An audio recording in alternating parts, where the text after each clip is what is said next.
get is an ability to quickly innovate and have a reliable process flow. So you know that within the sprints that you'll be able to get a certain steady amount of productivity through the sprints. One of the things that we have historically seen is that we'll have an enormous backlog. People are working on 20 different things at the same time, and of those 20 things, none of them would we know exactly when that would end, because they would conflict with each other and it would just extend the overall time.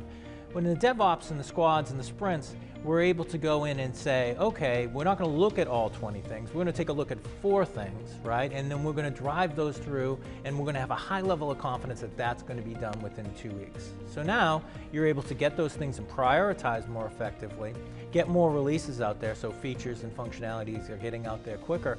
But just as important, you're actually able to go back to the business and say, reliably, we're going to be able to process through these 20 things in batches of 4 over X period of time.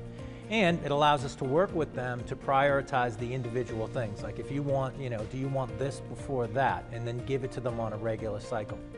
In addition to that, we reduce the risk to the organization that a lot of changes are going into a single release.